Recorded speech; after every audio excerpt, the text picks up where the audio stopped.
ಜಿಲ್ಲಾ ಪಂಚಾಯತ್ ರಾಯಚೂರು, ತಾಲೂಕು ಪಂಚಾಯತ್ ಲಿಂಗಸ್ಗೂರು, ಕೌಶಲಾಭಿವೃದ್ಧಿ, ಉದ್ಯಮಶೀಲತೆ ಮತ್ತು ಜೀವನೋಪಾಯ ಇಲಾಖೆ, ಸಂಜೀವಿನಿ ಕರ್ನಾಟಕ ರಾಜ್ಯ ಗ್ರಾಮೀಣ ಜೀವನೋಪಾಯ ಸಂವರ್ಧನಾ ಸಮಸ್ಯೆ ಯೋಜನೆಯಲ್ಲಿ ಕ್ಷೀರೋತ್ಕರ್ಷ ಯಶೋಗಾಥೆಯನ್ನು ನೋಡೋಣ ಬನ್ನಿ.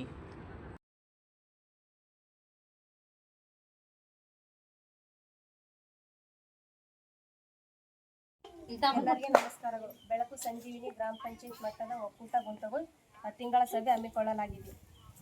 ಒಕ್ಕೂಟದ ದರ್ಶಿ ಪದಾಧಿಕಾರಿಗಳು ಹಾಗೂ ಸಿಬ್ಬಂದಿಗಳು ಹಾಜರಾಗಿದ್ದರು. ಒಕ್ಕೂಟದ ಅಧ್ಯಕ್ಷರಾದ ರಜಿಯಾ ಬೇಗಂ ಅವರಿಗೆ ಸ್ವಾಗತ ಕೋರುತ್ತೇನೆ. ಅದೇ ರೀತಿ ಒಕ್ಕೂಟದ ಕಾರ್ಯದರ್ಶಿಯಾದ ಮಲ್ಲಮ್ಮ ಅವರಿಗೆ ಸ್ವಾಗತವನ್ನು ಕೋರುತ್ತೇನೆ. ಅದೇ ರೀತಿ ಬಸವರಾಜ್ ಸ್ಕಿಲ್ ಅವರಿಗೆ ಸ್ವಾಗತವನ್ನು ಕೋರುತ್ತೇನೆ. ನಮಸ್ಕಾರ. ನಾನು 2018 ಒಕ್ಕೂಟ ಸ್ಟಾರ್ಟ್ ಆಗಿದ್ದು ಅದ್ರೊಳಗೆ ಕೆಲಸ ಮಾಡ್ಕೊಂತ ಬಂದು ಇವಾಗ ಆಲ್ಮೋಸ್ಟ್ ಎಲ್ಲ ಒಕ್ಕೂಟದೊಳಗೆ ಲೋನ್ ತಗೊಂಡು ಒಬ್ಬೊಬ್ಬರು ಗಟ್ಟಿ ಮಿಷನು ಎಲ್ಲ ಪ್ರತಿಯೊಂದು ಏನೇನು ಬೇಕು ಎಲ್ಲ ಮಾಡ್ಕೊಂಡಾರ.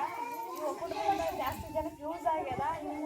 ನಮ್ಮ ಒಕ್ಕೂಟದಾಗ 5 ಜನ ಕೆಲಸ ಮಾಡ್ಕೊಂತನ ಹೋಗಿ ಹಸು ತೊಗೊಂಬಂದಾರ. ಇನ್ನೂ ನಮ್ಗೆ ಹಸು ಬೇಕಾಗ್ಯದ. ನಮ್ಮ ಬಡವರಿಗೆಲ್ಲರಿಗೂ ಲೋನ್ ಕೊಡ್ಬೇಕು. ಆ ಲೋನಿಂದ ಹಸು ತಗೊಂಬಂದು ಹೈನುಗಾರಿಕೆ ಮಾಡ್ಬೇಕಂತ ಎಲ್ಲರಿಗೂ ಆಸೆ ಹುಟ್ಟದ.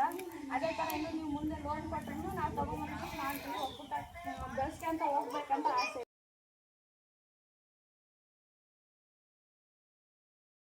ಸಂಜೀವಿನಿ ಯೋಜನೆ ಸಂಪೂರ್ಣವಾಗಿ ಪ್ರತಿಯೊಂದು ಮನೆಯಲ್ಲಿರ್ತಕ್ಕಂಥ ಮಹಿಳೆಗೆ ಈ ಒಂದು ಯೋಜನೆ ಮುಟ್ಟಬೇಕಂತಕ್ಕಂಥ ಸರ್ಕಾರ ಗುರಿಯಾಗಿರ್ತೈತಿ. ಆ ನಿಟ್ಟಿನಾಗ ನೋಡಿದಾಗ ಈ ಒಂದು ಒಕ್ಕೂಟದಲ್ಲಿ ಈಗಾಗಲೇ 50% ಈಗಾಗಲೇ ಸ್ವಸಹಾಯ ಸಂಘಗಳನ್ನು ಕಟ್ಟಿಕೊಂಡಿದ್ದೀರಿ. ಅದೇ ಥರನ ಮುಂದಿನ ದಿನಗಳಲ್ಲಿ ಪ್ರತಿಯೊಂದು ಮನೆಯಲ್ಲಿ ಕೂಡ ಇರ್ತಕ್ಕಂಥ ಸ್ವಸಹಾಯ ಸಂಘದ ಮಹಿಳೆಯರು ಏನಿದಾರಲ್ಲ ಎಲ್ಲರೂ ಕೂಡ ಎಲ್ಲ ಥರದಿಂದಲೂ ಅವರಿಗೆ ಮಾಹಿತಿ ಕೊಡೋದ್ರ ಜೊತೆಗೆ ಇನ್ನುಳಿದಂಥ ಏನು ಸಂಘದಿಂದ ಹೊರಗುಳಿದಂಥ ಮಹಿಳೆಯರಿಗೆ ಎಲ್ಲರಿಗೂ ಕೂಡ ಈ ಒಂದು ಸಂಜೀವಿನಿ ಯೋಜನೆಯಲ್ಲಿ ತರ್ತಕ್ಕಂಥ ಕೆಲಸ ನಿಮ್ಮ ಒಕ್ಕೂಟದ ಎಲ್ಲ ಪದಾಧಿಕಾರಿಗಳ ಜವಾಬ್ದಾರಿ ಆಗಿರ್ತೈತಿ.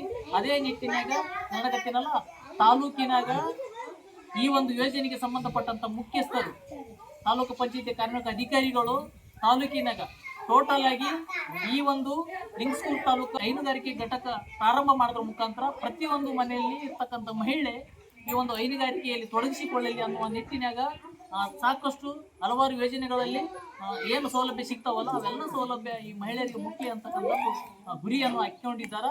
ಅದರ ಅನ್ವಯವಾಗಿ ಈ ಒಂದು ತಾಲೂಕಿನಾಗ ಸುಮಾರು 50ರಿಂದ 60 ಏನೈತಲ್ಲ ಹಾಲು ಉತ್ಪಾದಕರ ಸಹಕಾರ ಸಂಘ, ಅದು ಮಹಿಳೆಯರ ಸೇರಿಕೊಂಡು ಸಹಕಾರ ಸಂಘ ರಚನೆ ಆಗಿದ್ದಾವೆ. ಅದರ ಅನ್ವಯವಾಗಿ ಈಗ ನಿಮ್ಮ ಗ್ರಾಮದಾಗ ಈ ಒಂದು ನಾವೇನು ಹೇಳಕತ್ತೀವಲ್ಲ ಏನು ಸಂಜೀವಿನಿ ಯೋಜನೆ ಅಡಿಯಲ್ಲಿ ಬರ್ತಕ್ಕಂಥ ಈಗೇನೈತಲ್ಲ ಸಮುದಾಯ ಬಂಡವಾಳ ನಿಧಿ ಏನೈತಲ್ಲ ನಾವು ಸಾಲ ಕೊಡ್ತಕ್ಕಂಥ ಏನೈತಲ್ಲ ಆ ಒಂದು ಸಾಲವನ್ನು ಪಡೆದುಕೊಂಡು ಸುಮಾರು ಈಗಾಗಲೇ 10ರಿಂದ 15 ಸ್ವಸಹಾಯ ಸಂಘ ಆ ಒಂದು ಸಾಲ ಪಡೆದುಕೊಂಡು ಈಗ ಹಸುಗಳನ್ನು ಖರೀದಿ ಮಾಡಿಕೊಂಡು ಬಂದಿರತಕ್ಕಂಥದ್ದು ನಿಮ್ಗಾಗಲೇ ಗೊತ್ತಿರ್ತಕ್ಕಂಥ ವಿಷಯ ಆಗಿರ್ತೈತಿ. ಅದರಂತೆ ನಾವಾಗಿ ಪ್ರತಿಯೊಂದು ಮಹಿಳೆಗೆ ಈ ಒಂದು ಯೋಜನೆಯಲ್ಲಿ ಇರ್ತಕ್ಕಂಥ ಎಲ್ಲ ಸೌಲಭ್ಯಗಳನ್ನು ಕೊಡಿಸೋಣ. ಜೊತೆಗೆ ಇಲ್ಲಿರ್ತಕ್ಕಂಥವ್ರು ಯಾರು ಹೈನುಗಾರಿಕೆ ಮಾಡಲಿಕ್ಕೆ ಆಸಕ್ತ ಮಹಿಳೆಯರು ಇರ್ತಾರಲ್ಲ ಅವರೆಲ್ಲರಿಗೂ ಕೂಡ ಏನು CF ಸಾಲ ಕೊಡಿಸೋಣ, ಜೊತೆಗೆ ಬ್ಯಾಂಕ್ ಸಾಲ ಕೊಡಿಸೋಣ. ಆ ಒಂದು ಸಾಲ ಕೊಡೋದ್ರ ಮುಖಾಂತರ ಅವರಿಗೆ ಹಸುಗಳು ಖರೀದಿ ಮಾಡಲಿಕ್ಕೆ ನಾವೆಲ್ಲರೂ ಕೂಡ ಮಾಹಿತಿ ಕೊಟ್ಟ ಮಾತ್ರ ಅವರಿಗೆ ಗೊತ್ತಾಗ್ತೈತಿ ಅಂತಕ್ಕಂಥ ಮಾಹಿತಿಯನ್ನು ತಿಳಿಸುತ್ತಾ ಅಧ್ಯಕ್ಷರಾಗಿ ಕೆಲಸ ಮಾಡಕತ್ತೀವ್ರಿ. ಎಲ್ಲರೂ 5 ಜನ ಹಸು ತಂದಾರಿ. ಮುಂದೆ ಹಸು ಬೇಕಂತ ಕೇಳಕತ್ತಾರಿ.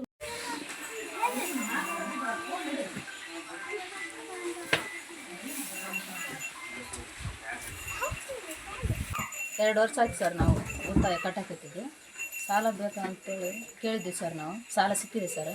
ಅದೇ ದುಡ್ಡಲ್ಲಿ 2 ಹಸು ತಗೊಂಡಿವಿ ಸರ್. ಇನ್ನೂ ಸೌಲಭ್ಯ ಸಿಕ್ಕರೆ ಇನ್ನೂ 2 ಹಸು ಮಾಡ್ಬೇಕಂಬೋದು ಆಸೆ. ಪರಿಮಳ ಗುಂಪಿನಲ್ಲಿ 10 ಜನ ಇದ್ದೀವಿ ಸರ್. ಈಗ ನಾನು ಒಬ್ಬರು ತಗೊಂಡು ಇನ್ನೂ 9 ಜನ ಇದ್ದಾರೆ ಸರ್. ಸಾಲ ಸೌಲಭ್ಯ ಸಿಕ್ಕರೆ ಇನ್ನೂ ಅವರು ಹೈನುಗಾರಿಕೆ ಮಾಡೋಕೆ ಹಸು ತಗೋಬೇಕಂಬೋದು ಆಸೆ ಇದೆ ಸರ್. ನಿನ್ನೆ ತಗೊಂಬಂದಿವಿ ಸರ್ ಹಸುನ. ನಿನ್ನೆ ಹೋಗಿದ್ವಿ ಸರ್ ಹಸು ತರಕ್ಕೆ. ಕರು ಹಾಕಿದೆ ಸರ್. ನಾವು ಒಕ್ಕೂಟಲಿದ್ದ ಒಂದು ಆಕಳ ತಗೊಂಡಿದ್ವಿ. ಆ ಸಂಘ ಮಾಡಿ ಗುಂಪಿನಾಗ ಸೇರಿದು ಈಗ ಕಂತು ಮುಗಿಸಿ ಉಳಿತಾಯ 13 ತಿಂಗಳಿಗೆ ಮಾಡಿ ಕೇಸ್ ಕಂತು ಮುಗಿಸಿ ಆಕಳ ಕೊಟ್ಟಾರೆ. ಅದು ಹಾಲು ಹಾಕಿ ಕಣ್ಣಿನ ತಗೊಂಬಂದು ಕರು ಹಾಕೈತಿ. ನನ್ನ ಹೆಸರು ಮುನಿಯರ ಬೇಗಂ ರೀ. ನಾವು ದೌಲ್ಮಲ್ಲಿ ಗುಂಪು ಮಾಡಿದ್ವಿ. ತಾಲೂಕು ಲಿಂಗಸೂರು, ಜಿಲ್ಲೆ ರಾಯಚೂರು. ನಾವು ನಿನ್ನೆ ಇವತ್ತು ಹಾಕಿದ್ರಿ ಕರು ಹಾಕಿದ್ವಿ. ನಮ್ಗೆ ಸಂತೋಷ ಇದೆ. ನಮ್ಮ ಹೆಸರು ಮಮತಾಜ್ ಬೇಗಂ. ರಾಯಚೂರು ಜಿಲ್ಲಾ ಲಿಂಗಸೂರು ತಾಲೂಕು ಗ್ರಾಮ ಪಂಚಾಯತಿ ಗುಂತುಗೋಳ. ಗುಂತುಗೋಳದಲ್ಲಿ ನಿರ್ಮಲ ಗುಂಪಿನಲ್ಲಿ ಸಾಲವನ್ನು ತೆಗೆದುಕೊಂಡು ಹಸುವನ್ನು ತಂದಿದ್ದೇವೆ. ಅದು ಇವತ್ತು ನಾಳೆದ್ರಾಗ ಕರು ಆಗುತ್ತೆ.